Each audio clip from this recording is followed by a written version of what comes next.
Hello everyone, welcome back to this channel of Sharpener. My name is Rahul Devroy and today we are going to discuss words related to death.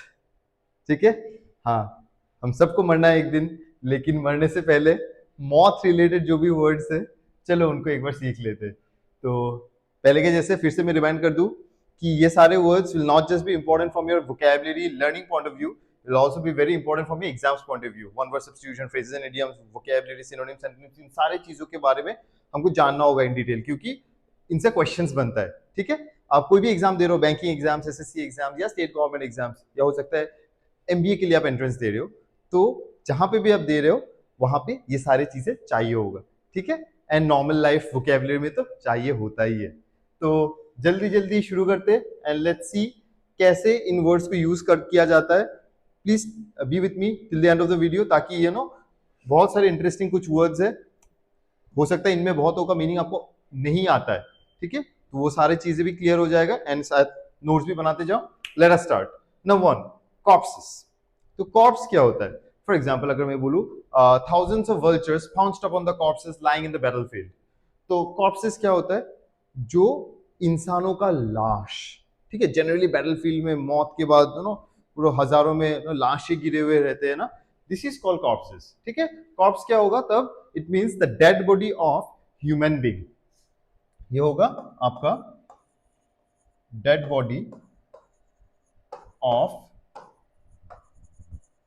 Human being. पता चल गया आपको? इंसानों का लाश, you can से that's corps, the dead body of human being. इसके बाद क्या है? कर्कस। ठीक है, तो कर्कस क्या होता है? Kirkus is the dead body of animals. Animals का लाश, यू कैन से। जैसे इंसानों का लाश आपका क्या था? कॉर्प्सेस।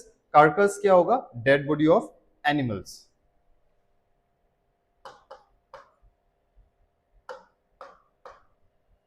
Dead body of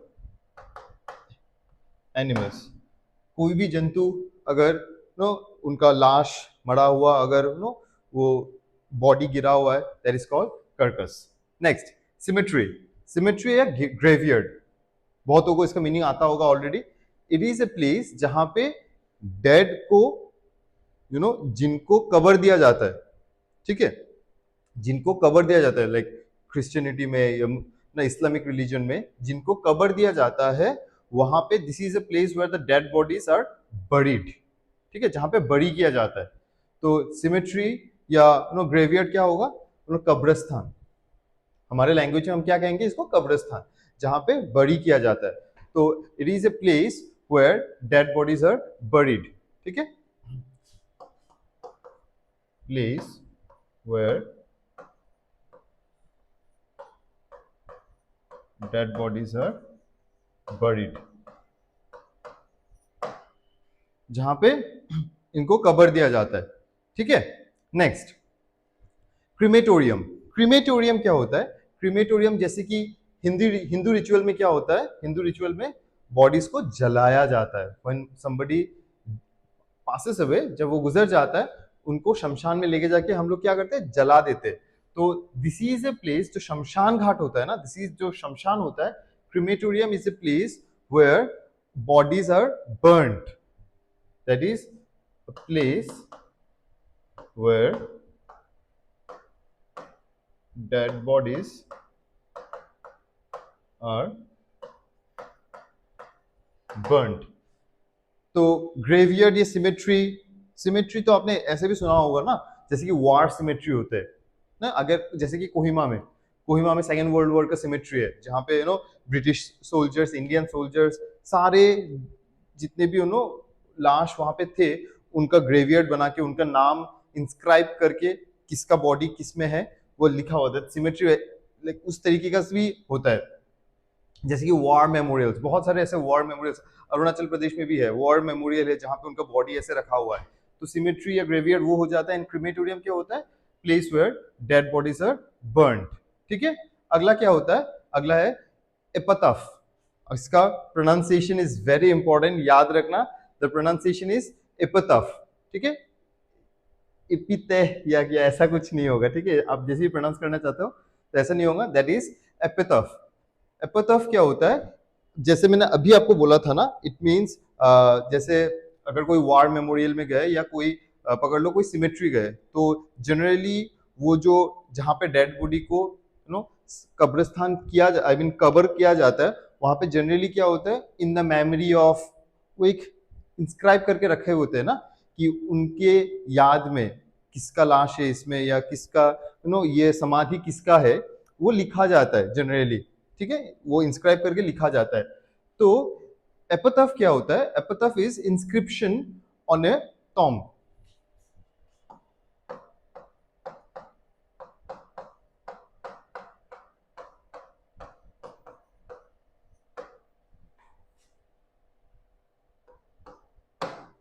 that's inscription on A tomb. इसका मतलब क्या है? समाधि का लेख। ठीक है, इन द मेमोरी ऑफ, कब से कब लिखा, कैसे वो गुजर गए, उनके उनके बारे में कुछ अच्छा या ऐसा कुछ जो लिखा हो जाता है, दैट इज कॉल्ड एपिटाफ। ठीक है, ये याद रखना। Next,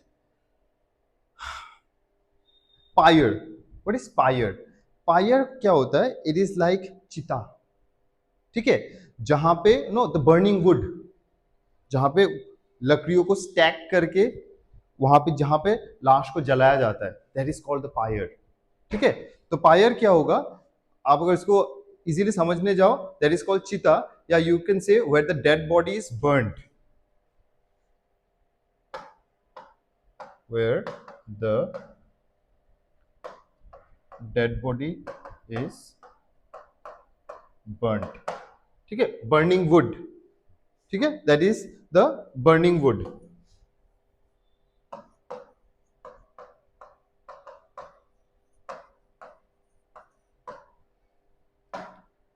next, ex gratia. एक्सग्रेशिया क्या होता है? इट इज लाइक, अगर कोई जैसे जनरली एम्प्लॉइज को या गवर्नमेंट एम्प्लॉइज को, या कभी कभी कोई कोई प्राइवेट सेक्टर में भी कोई कंपनीज वगैरह ये करता है। एक्सग्रेशिया इस क्या है? कंपेंसेशन है। अगर कोई काम करते हुए, आपके जॉब रिलेटेड कोई भी काम करते हुए, कोई कारणवश अगर दुर्घटना कुछ हो गया एंड आप गुजर गए, जो आपके फैमिली को जो कंपेंसेशन मिलेगा after death, that is called ex gratia. Ex gratia is the compensation that is received after death.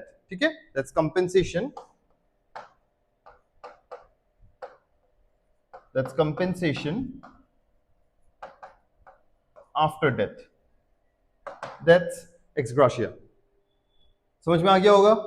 जल्दी से आप स्क्रीनशॉट ले लो, या अगर लिख रहे हो तो जल्दी से कॉपी कर लो, पॉज करके भी कर सकते हो आप। ठीक है, तो let me take the next slide. चलो, अगला क्या है? Resurrect. The resurrection of Jesus Christ, famous resurrection of Jesus Christ, आपने सुना ही होगा वो स्टोरी। रेजरेक्ट क्या होता है? रेजरेक्ट इज फिर से लाइफ में आ जाना, रिवाइवल जिसको हम लोग कहते हैं। ठीक है, रिवाइवल, अगर कोई गुजर गया फिर से वो सेंस में आ गया, that is called the resurrection. ठीक है, रेजरेक्शन ऑफ जीसस क्राइस्ट का resurrection is a very famous story, right? तो रेजरेक्ट क्या होता है? Resurrect is revive, that's revival. ठीक है, फिर से जान वापस आ जाना। नेक्स्ट, डिमाइस क्या होता है? Like, I am really saddened with the, like the news of the demise of mister X Y Z. तो डिमाइस ऑफ का मतलब क्या है? डिमाइस हम लोग कौन सा सेंस में यूज करते हैं? डेथ। जब हम लोग डेथ को रेफर करते हैं, हम लोग क्या कहते हैं? डिमाइस कहते हैं, right? Next, funeral cortege. Funeral cortege क्या होता है?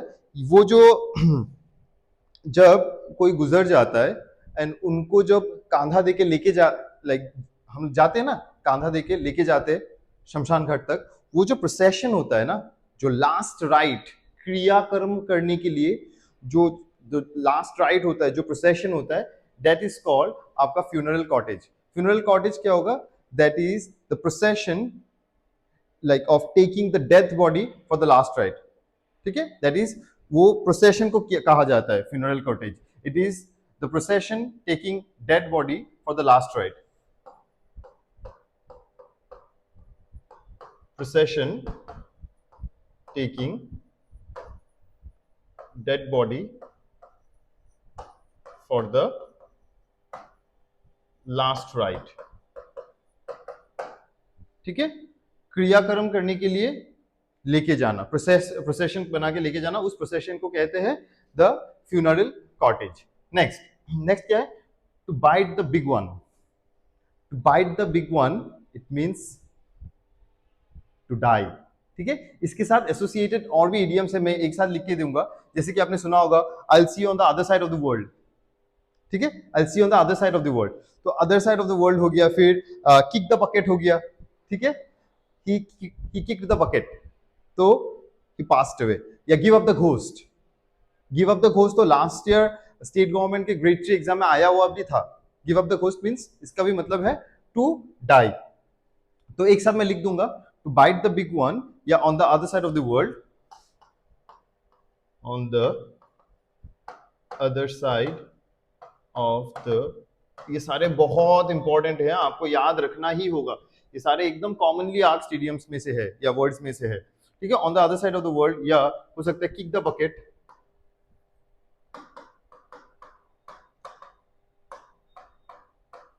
ठीक है, give up the ghost, give up the ghost. इन सारे इडियम्स के मीनिंग क्या है? इट मीन्स टू डाई, गुजर जाना। ठीक है, it means to die. Next next क्या है? 6 feet under. 6 feet under, I see like he is 6 feet under.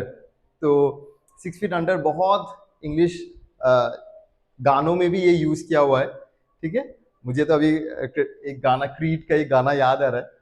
तो 6 फीट अंडर का मतलब क्या है? This is dead and buried, जो गुजर गए एंड उनका अंतिम क्रियाक्रम भी हो गया।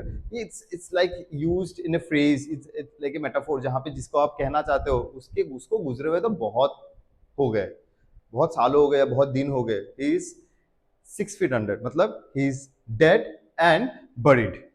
ठीक है, डेड एंड बरीड।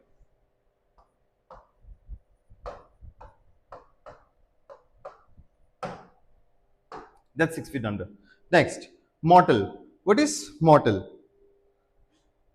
मॉर्टल इमॉर्टल आपने बचपन से सुना होगा। मॉर्टल का मतलब क्या है?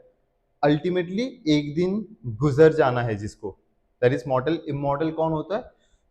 जो कभी, जिसका मौत कभी नहीं आएगा। ठीक है, अश्वत्थामा। तो मॉर्टल क्या होता है? Mortal is very simple. Mortal is like that will die one day. Man is mortal कहा जाता है ना, तो that will die one day.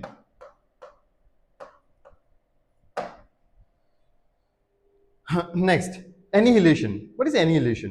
Annihilation मतलब क्या? Reducing to zero. इतना ज्यादा डिस्ट्रक्शन, डिवास्टेशन हो जाना कि एकदम खून खराबा होके एकदम कोई एक रेस को, कोई एक जात को, कोई एक देश को नक्शे से मिटा देना, या उसके जनरेशन को एकदम गायब कर देना, दैट इज एनिहिलेट करना। एनिहिलेशन का मतलब क्या है? डिस्ट्रक्शन और डिवास्टेशन। ठीक है, दैट इज डिस्ट्रक्शन और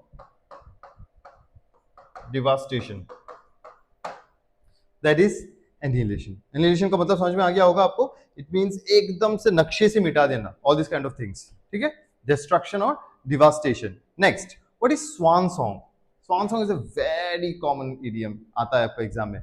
स्वान सॉन्ग क्या है? Like I can say Taj Mahal was the swan song of Shah Jahan, या a very common example that I use, Dil Bechara is the swan song of Sushant Singh Rajput.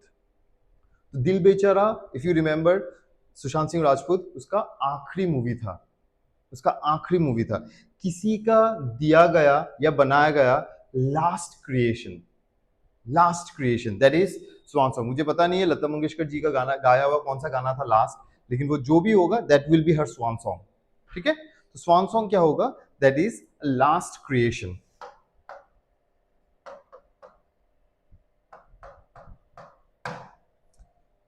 Next, nihilist. तो एनिहिलेशन से देखो, यहाँ पे है ये निहिलिस्ट। निहिलिस्ट क्या मतलब क्या है? जो एनिहिलेट करता है, वन हु डिस्ट्रक्ट्स, जो एकदम तबाही मचा देता है, जो सब कुछ बिखर के सब कुछ बिखार देता है, तो एकदम गड़बड़ कर देने वाला, एकदम डिस्ट्रक्ट कर देने वाला, दैट इज निहिलिस्ट। निहिलिस्ट कौन होता है? One who डिस्ट्रक्ट्स।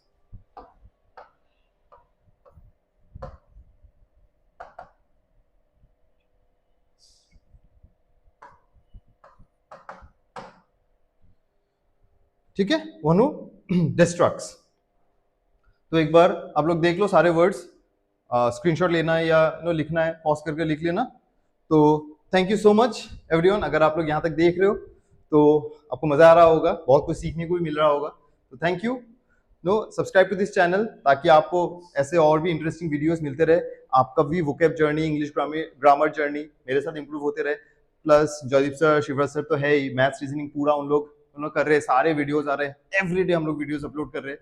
तो आपका बहुत सारा ग्रोथ हमारे साथ यहाँ पे घर पे बैठे आप कर सकते हो, ठीक है। एंड बाकी जिनको क्लासेस चाहिए, हम तो है ही, हमारे ऑफलाइन क्लासेस तो चल रहा है, तो you can definitely come join us, detail में सब ग्रामर चीजें, मैथ्स, रीजनिंग, इंग्लिश सब कुछ डिटेल में समझने के लिए।